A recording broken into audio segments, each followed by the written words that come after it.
Ladies and gentlemen, good evening and welcome to Kini News. Former Prime Minister Najib Abdul Razak performed a quote sumpah laknat at the Masjid Jamek Kampung Baru today. This was in response to the former Police Special Action Force or UTK officer Azila Hadri's statutory declaration that accused him of ordering the murder of Altantuya Shaariibuu. Najib performed the sumpah laknat denying that he had ordered the killing of Altantuya. The oath was taken after Najib performed his Friday prayers at the Masjid Jamek. Bismillahirrahmanirrahim. Wallahi wa billahi wa tallahi. Alhamdulillah, sejak saya memasuki usia taklif hingga ke saat ini, saya tidak pernah mengarahkan mana-mana individu untuk membunuh seorang wanita warga negara Mongolia yang bernama Altantuya Shaariibuu. Najib took the oath in response to Special Action Force officer Azila Hadri accusing the former premier of ordering Altantuya's murder in 2006. In his statutory declaration from death row in the Kajang prison, Azila alleged that Najib convinced him that Altantuya was a foreign spy who posed a threat to national security. On the topic of oaths, Najib also replied to Lim Kit Siang on whether he would make the same oath to refute allegations by the United States Securities and Exchange Commission of having received kickbacks from several 1MDB bonds. Former Prime Minister Najib Abdul Razak said that he is prepared to make a sumpah laknat to deny his alleged involvement in the 1MDB scandal once the case is over. Najib was responding to DAP veteran Lim Kit Siang's query on whether he would swear an oath to deny having received kickbacks from several 1MDB bonds as alleged by the United States Securities and Exchange Commission. In a Facebook post yesterday, Najib said that he was still testifying under oath in court and would invite Lim to the mosque where he would swear a sumpah laknat on 1MDB after the case is finished. He said after that he would like to treat Lim to coffee so that he could, quote, pose questions meant for the debate that Lim ran away from early this year.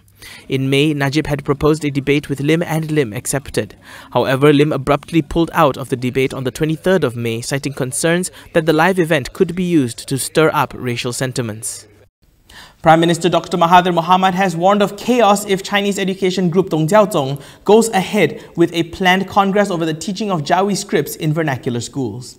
The Prime Minister warned that the Chinese organization's congress to be organized by the Chinese educationist group Dongzhong and Jiaozhong will lead to chaos. That will only last, that will only result in Malays having their congress and also talking about closing down Chinese school and all that. You do that kind of thing, you get reaction. We are a multiracial country. It is important for us to be considerate about other people's fishing. Mahathir said that the Malay groups will react in, quote, a very Malay way when such a congress is organized. Mahathir was responding to a question on Dong Jiaozhong's plans to organize the said congress following the latest teaching guidelines on Jawi script lessons. The aim of the congress is to convince the government to cancel the Jawi script lessons in vernacular schools.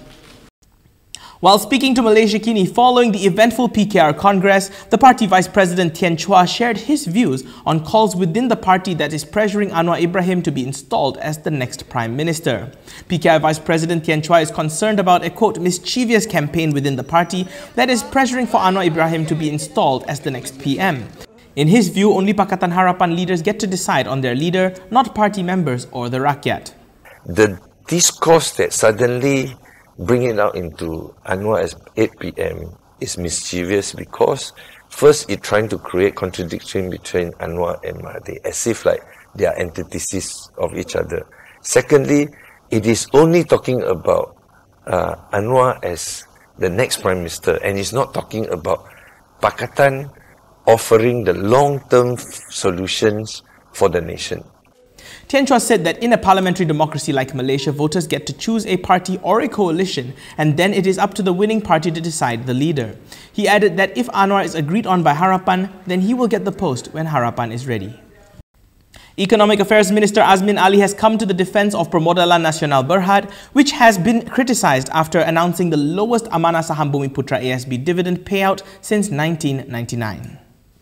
Economic Affairs Minister Azmin Ali has defended Permodalan Nasional Berhad or PNB, which drew criticism after announcing the lowest dividend for its Amanah Saham Bumiputra or ASB trust since 1999. He said the current management of PNB, which inherited certain legacy issues from the previous management, had done its best given the current economic situation.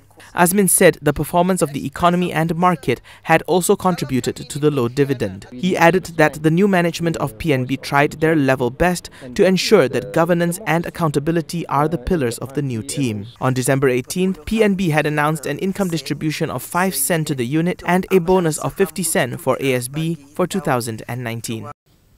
On to some international headlines. Pakistan's former military ruler Pervez Musharraf said that a special court decision to sentence him to death in a high treason case was the result of, quote, a personal vendetta.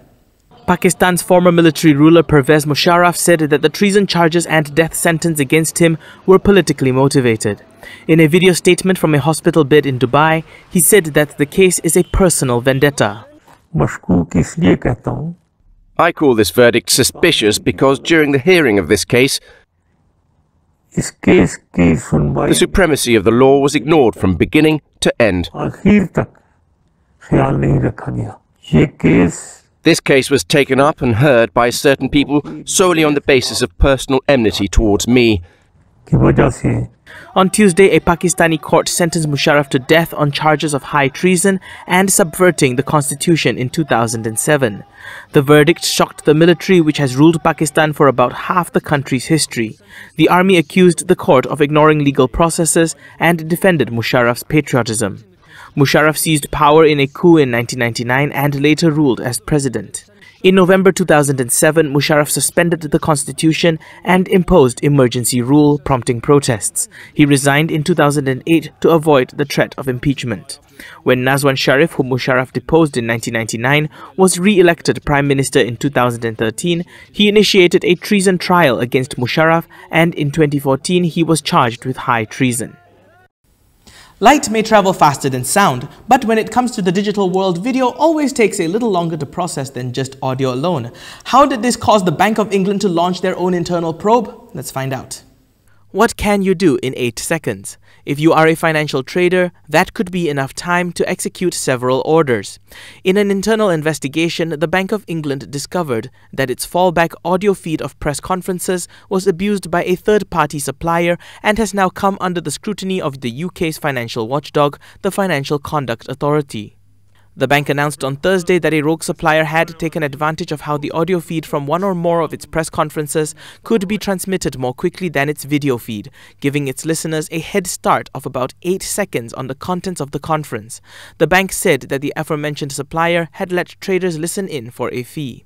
It may not sound like a lot of time, but for seasoned financial traders, 8 seconds is potentially enough to execute numerous trades. The bank says that the supplier who provided the audio feed has since been banned.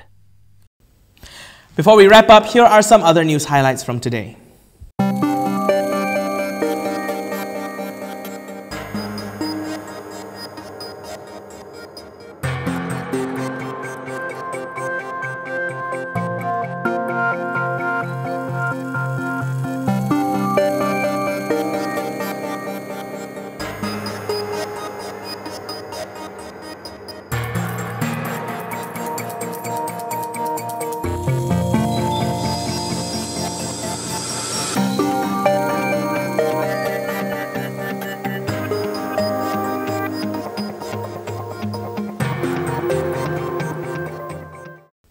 And that's all we have time for, ladies and gentlemen. For more, you can log on to KiniTV.com. Don't forget, you can also follow us on Instagram, Twitter, YouTube, Facebook, and Dailymotion for the latest news updates. I'm Daniel Anthony. Thank you for watching. Have a great weekend.